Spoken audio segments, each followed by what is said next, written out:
तो नमस्कार साथियों, जल्दी जल्दी आ जाओ। Thank you so much for all your support. मज़ा आ गया। चैनल अब ग्रो कर रहा है दोस्तों। यदि आप चैनल पे पहली बार आए हैं तो प्लीज़ डू इसे सब्सक्राइब करें और लाइक करें और अपने दोस्तों के साथ शेयर करें। ओके, सो पहले भी कुछ वीडियोस बनाए हैं पाकिस्तान के ऊपर। अभी थोड़ा बहुत मज़ा आ रहा है दोस्तों। मतलब कहने का मतलब वो जिस तरह हरकतें करते हैं और मुंह की खाते हैं, उसके बाद तो कुछ कहने को रह ही नहीं जाता।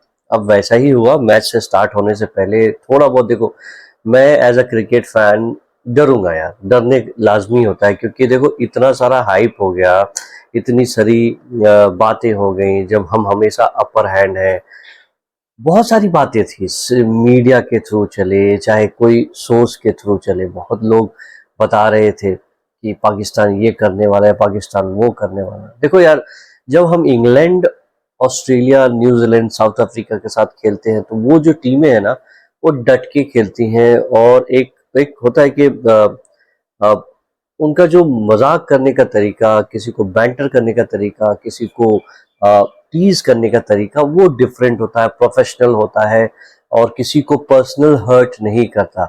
और शायद हम एक दूसरे की लैंग्वेज को जानते हैं, बट जब आप गाली देते हो तो हमें समझ में आ जाता है। तो वो चीजें नहीं होती है वहाँ। आपने देखा होगा कि बहुत जगह ऐसा है कि कभी भी ऐसा नहीं हुआ इन लोगों के साथ, बट पाकिस्तान के साथ ऐसा नहीं है। बिकॉज उनके साथ हमारा विवाद आज का नहीं है, बहुत पुराना विवाद है। और विवाद छोटा मोटा नहीं है बॉस। ये विवाद कंटिन्यूसली करीबन 1946 से चालू होके अभी तक चल रहा है, जो कि पहले ये विवाद पॉलिटिकल था, लेकिन अब ये विवाद क्रिकेट के मैदान पे, जब से हमने डिसाइड किया कि हम इनके साथ बाइलेटरल सीरीज नहीं खेलेंगे और हम ये अपना पैसा नहीं देंगे। बिकॉज मुझे मालूम है कि आपको भी मालूम है कि 140 करोड़ देशवासी जब क्रिकेट देखते हैं, व्यूज देखते हैं, तो उनको पैसा मिलता है। यदि मैं उनके साथ खेलूं तो ऑफ कोर्स उनकी तो आएगी आएगी, उनसे ज्यादा तो हमारी प्ले जाती है, लोग जाते हैं देखने के लिए और पैसा बहुत मिलता है, एड्स मिलते हैं। सारी कंपनी, दुनिया जानती है कि इंडिया चला रहा है। जब से हमने उनके साथ खेलना बंद किया है, उनके जो मनी मेकिंग पार्ट है ना, वो चली गई है। उनके कितने सारे नकवी साहब हो गए, रमीज राजा हो गए, और ये और एक साहब थे, भूल रहा हूँ मैं, हाँ, नजम सेठी साहब। मुझे रमीज राजा से बहुत नाराजगी है, क्योंकि रमीज राजा जो है आज के प्लेयर नहीं है। He is a cricketer, of course he's a cricketer, he has played cricket with India, he has been using the facilities of India, but जिस तरह की बातें वो करते थे, it adds fuels to the जो कंट्रोवर्सी है। तो इसी तरह मुझे भी डर था कि बॉस कहीं कहीं ना कहीं एक एक हैंडशेक वाला तो था ही, जिसकी वजह से क्रिकेट जितनी फेमस नहीं हुई, उससे ज्यादा कंट्रोवर्सी में सर आपका हैंडशेक वाला प्रॉब्लम चालू हुआ। लेकिन बहरहाल मैंने ये देखा कि मीडिया में ये भी आ रहा था कि Pakistan is deciding to do something, because उनकी ऑलरेडी जो कहते हैं मुंह काला कर चुके हैं। और शायद उन पे 26, आई थिंक 16 मिलियन डॉलर्स का फाइन लगने वाला है, because of all those video वाला इंसिडेंट, वीडियो वाला। ये कहते हैं कि चालाक लोग पहले क्या करते हैं, उस पे पैर रखते हैं, फिर चेक करते हैं, पहले सूंघते हैं, फिर टेस्ट करते हैं कि भाई वो है कि नहीं। तो वो पाकिस्तान ने भली बात ही की है। तो कल का मैच जब चालू हुआ तो चिर परिचित अंदाज में, हमें मालूम था ओमान के साथ जो हमने मैच खेला था, it was just a lighter note. And Surya Kumar Yadav batting करने तक नहीं आए, उन्होंने सबको बैटिंग कर रहे बट खुद नहीं किया।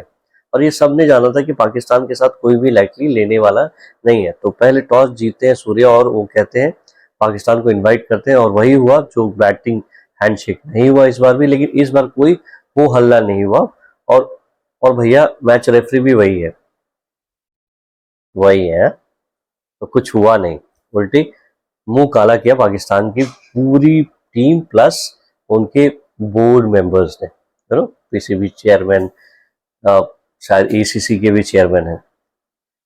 अब मैच चालू होता है, लेकिन हाँ देखिए बॉस, वो भी खेलने आए, और वो भी खेलने आए इसका मतलब है कि वो बैटिंग करेंगे और बैटिंग उसी अंदाज में, और वो अटैकिंग खेलेंगे ये मालूम था। बट इस अटैकिंग खेल में ये भी देखो कि टैलेंट कितना है। सो इंडिया और पाकिस्तान के बैटिंग स्किल्स में इतना गैप है कि आप मैच नहीं कर सकते। कोई और कंट्री हो मैं मान सकता हूँ, बट इंडिया पाकिस्तान को आप राइवल बोल के अब तो नहीं है। और देखो एक दिन जीत जाओगे वो, और वन से हो सकता है कि आप फाइनल में हम मिले और फाइनल में इंडिया हार जाए, बस एक ऑफ डे, क्योंकि जैसे भी हमारा 2000 आगे वाला आई थिंक 2016 वाला जो मैच था उसमें हम हार गए फाइनल, अदरवाइज हम एक वर्ल्ड कप हमारे और हाथ में था, बिकॉज रोहित शर्मा ने काफी अच्छा खेला था। उसी तरह बहरहाल उन्होंने साहबजादा फरहान, और इस बार उन्होंने सैम अयूब जो उनका वन टाइम जनरेशनल टैलेंट जिसको कहते हैं कि अरे यार अभिषेक शर्मा है वो, शुभमन गिल है वो, दुनिया भर के उसको कंपैरिजन। सबसे बड़ी बात तो ये पाकिस्तान वाले ना कंपेयर करना छोड़ दे, तो ये कंपैरिजन में आज इस बार फखर जमान आए और साहबजादा फरहान आए ओपनिंग करने के लिए। बॉस फखर जमान अच्छा खेलते हैं, बट थोड़ी सी ना अक्ल की कमी है। मतलब आप अटैक करते हो तो बीच में आपको ये भी देखना है ना कि भाई कुछ अच्छी गेंद आ सकते हैं, स्लोअर। तो हार्दिक पांड्या ने फखर जमान ने बहुत जल्दी जल्दी ताबड़तोड़ बैटिंग की, चौके खूब मारे लगातार, लगा कि मैच लेकर हाथ से चले जाएंगे, लेकिन तभी हार्दिक पांड्या उनको 9 गेंदों पे तीन चौके मारे थे उन्होंने, उसके बाद 15 रन में आउट कर दिया स्लिप पे। आई थिंक कीपर ने कैच लिया, बहुत क्लिनिकल कैच था, उस पर रेफरर भी मिला। उसके बाद साहबजादा फरहान और सैम अयूब आते हैं इस बार सैम अयूब अच्छा खेलते हैं, बट कंपेयर करना अभिषेक शर्मा के साथ कहीं भी नहीं जाता।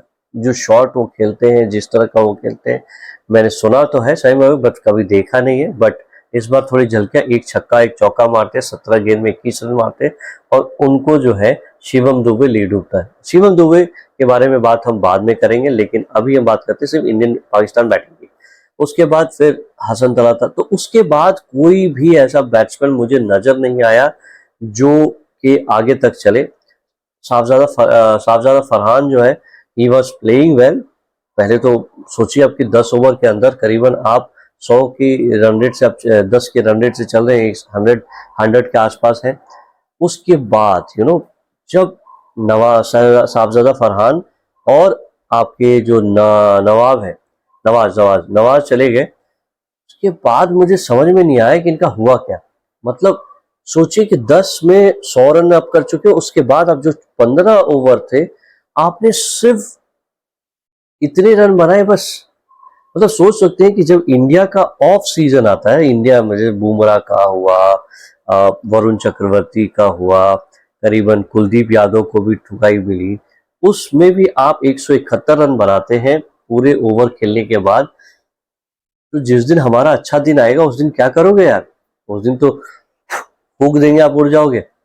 उसके बाद बैटिंग खत्म होती है, रन रेट क्या अब पाकिस्तान को ये लग गया। और सुने फील्डिंग के वक्त जब इंडिया बैटिंग करने आई, चीर पर इंतजार में दोनों दोस्तों ने, शुभमन गिल और आपका अभिषेक शर्मा तो boss hats off to him, the way he is playing cricket is outstanding. कोई ये नहीं सोच सकता कि अभिषेक शर्मा एक वर्ल्ड नंबर 1 बैट्समैन, लेकिन देखो यार वो तुक्का नहीं खेलता। मैंने उसकी बैटिंग देखी है, कंटिन्यूसली वो मारता है, और उसकी जो बैट स्विंग है इट इज रियली कमेंडेबल। आप उसको यदि ड्राइंग करोगे, इसके बैट जिस तरह बैट चलते हैं, यदि आप उसको राइट ऑफ करोगे ना तो एक डायग्राम बनता है बॉस, क्या फ्लेक्सिबल शॉट है।